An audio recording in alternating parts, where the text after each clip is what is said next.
and welcome. I'd like to share a very simple yoga practice with you today to help to support low back and hips, to helpfully provide some release and some relief to this area of the body. In the last 18 years of teaching yoga, neck and shoulders and low back and hips are the two areas that I get the most requests for because these generally tend to be areas that people have pain and discomfort with. So if you're interested in neck and shoulders, I have a video on that as well.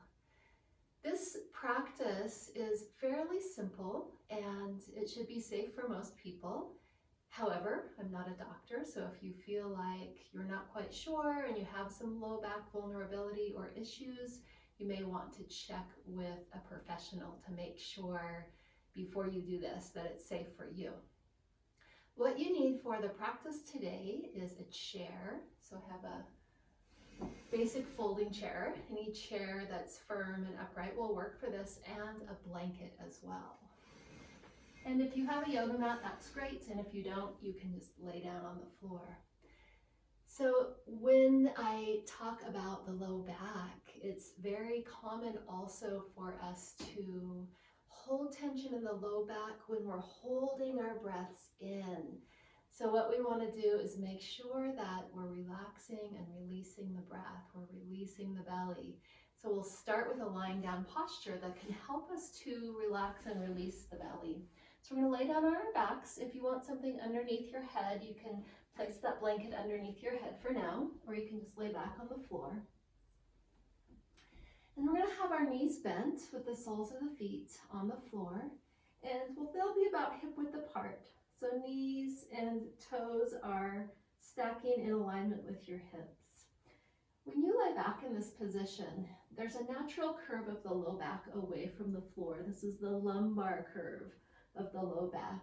And you might even be able to slide your hand just a little bit underneath there to feel that curve. And you can probably feel that lift of the back away from the floor. Whatever feels comfortable for your arms here. They could be at your sides, they could be out a little bit further, they could even be resting on your lower belly. And we'll take a few moments here to relax and release the front of the body by simply letting the breath flow freely in and out.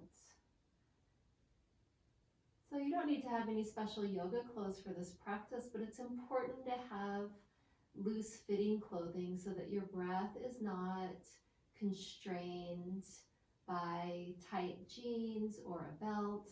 So you want to have free range of the breath to be able to flow freely in your body.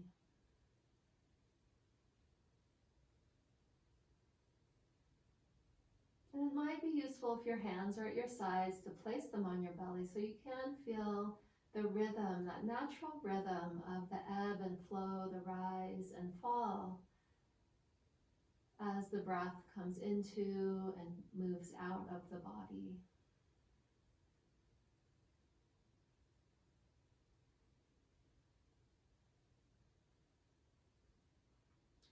Now we'll start some very, very slow, simple, and small movement that can be really healing for your low back.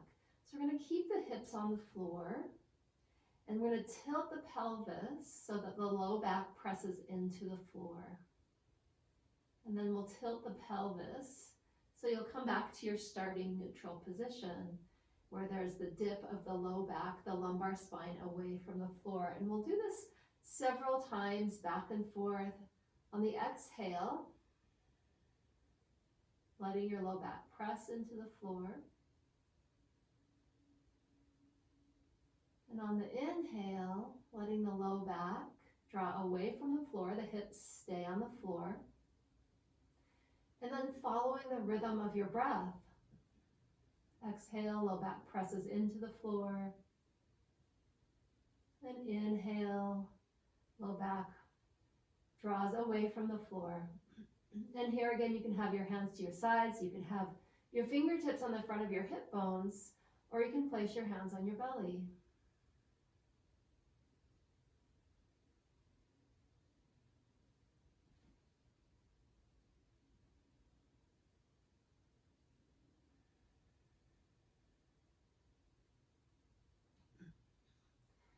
And then allowing your back to come back to the starting, the neutral position. And roll to your side and gather your blanket up. So my blanket is in a fairly small roll, and that's going to be perfect for me. You might want a bigger roll or less of a roll, just depending. And I'm going to place it underneath my hips. So I'm actually placing it underneath my sacrum bone. The large is an arrowhead shaped bone at the base of your spine, so it's not underneath my low back, it's right underneath my hips. And I'm going to bring my head back down to the floor, arms at a comfortable distance. So if you happen to have high blood pressure, and this feels like you're getting a little bit of pressure in your neck or head, then it's not advisable to do this posture. You can sit this one out. So now what I'm going to do is keep one leg bent and straighten out my other leg. So I'm just getting a nice passive stretch through the hip flexor, which are the muscles that lift our legs as we walk or run, on the front of the thighs. And also there's a deeper core muscle called the psoas muscle, which connects to the top of the femur and to the bottom of the thoracic vertebra. So it's this large core muscle that runs through, and tightness there can have big implications and tugging on your low back. So passively stretching this muscle can help to release the low back and give more ease to that region of your body. You might not feel a lot in this position, and that's fine. Your body's still receiving the benefit of this posture. So you might wonder, how long do I stay in each of these poses? And I like to stay in each posture about 3 to 5 breaths, or maybe even 7 breaths, depending.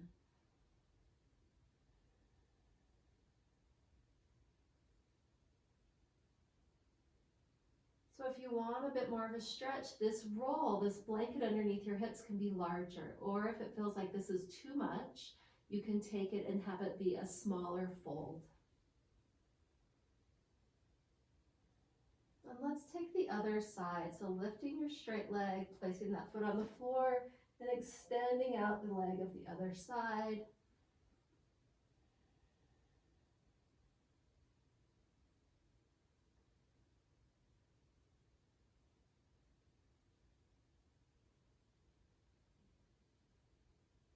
Be patient, let your body really respond to this posture using time and gravity as allies in the release of the muscles that interact with your low back.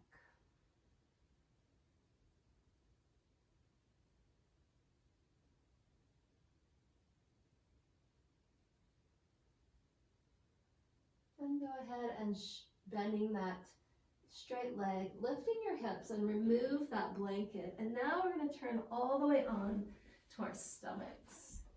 So you come to laying on your belly, and I'm going to place my hands right by underneath my shoulders here, right underneath my shoulders, and I'm going to turn my head to one side. So in this next movement, I'm not going to be using my hands to push me up. I'm just using them as placeholders, so to speak.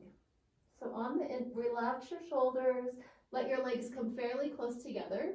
You could even have your big toe joints touching. And on the inhale, I'm going to come up. Again, I'm not pushing in my hands, I'm just using them for a little bit of support. And I'm going to turn my head to face towards the yoga mat. And on the exhale, I'm going to lower down and turn my head to the other side.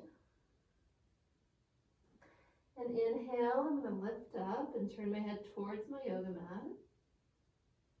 And exhale, I'm going to let my head come down and alternate the sides that I'm placing my cheek right side and then left side, and inhaling up and exhaling down. Nice, long, full in breaths and out breaths.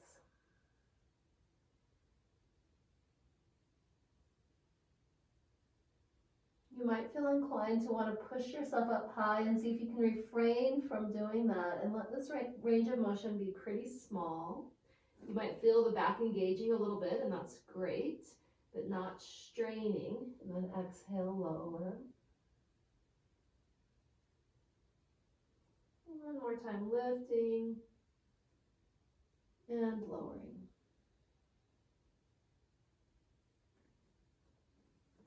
Then we'll be coming all the way up, and we'll be using the chair. So gather the chair. And you could do this laying on your back, but I really prefer this in a chair because I think it's better for your low back. So we're going to come to sitting on the chair, and we're going to cross one ankle over the knee. So one of the things you want to avoid is overstretching your ankle like this. So you'll bring the ankle across a little bit more. And again, you could do this laying on your back. So you could do this, it's called figure 4 pose. And I like to do it in a chair. So this is more targeting the hips that are these large muscles that have impact on how our low back feels. And then we're just going to hinge forward. And you might feel a nice stretch in your hip here. Again, we're keeping this foot flexed and the ankle engaged so that we can protect the ankle and also the knee. Think of letting the shoulders drop down so you're not hunching your shoulders up. And taking some nice deep breaths into the area of your body where you feel the most predominant stretch, the most sensation. And coming on up and coming to sitting, both feet on the floor, and taking the second side. So I'm noticing on this side, my hips a little bit tighter, my knees up farther, and that's fine. I'm working where I am right now today, making sure that my foot is flexed to protect the ankle and the knee, and then hinging forward. We work in a range of motion that feels like we're getting some stretch, but we are not getting too much of a stretch. And one of the ways that you can discern that is how the breath feels. If you feel like you're tense, you're holding your breath, then it might be that you're working a little bit too deeply in the posture and you can come up a bit. And it might change as you stay in the pose. So this practice of yoga is very dynamic and fluid. And you can come into a pose and listen to your body and adjust the effort that you are giving or the position of the posture as is called for moment to moment.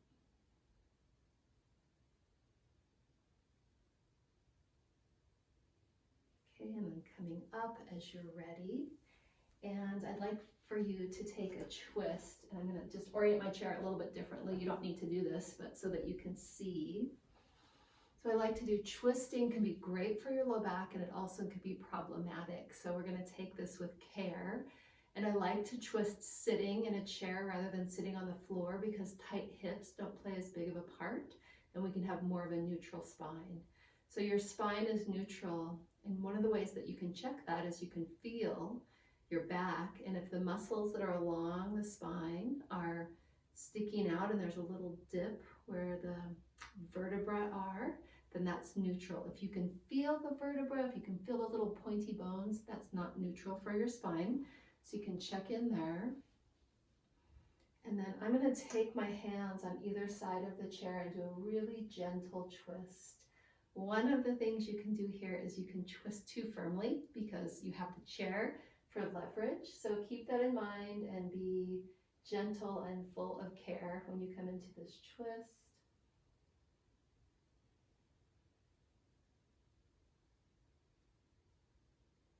And then untwisting yourself, and we'll take the other side. So I'm going to just demonstrate since it's oriented this way. If you can feel the vertebra sticking out, that's not neutral for your spine. You need to be able to feel a little divot there. So come to neutral and then twisting.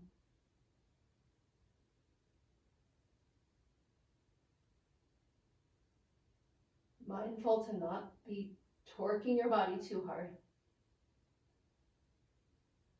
And then untwisting yourself. And we'll do one more pose. We'll come back to laying on the floor and hug your knees in towards your chest and just do a gentle circling, massaging your low back here.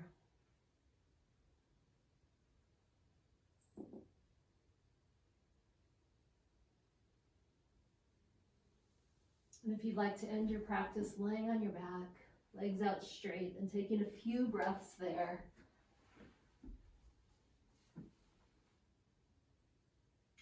A mini little Shavasana. A few breaths laying on your back, connecting with that full, deep rhythm of the breath.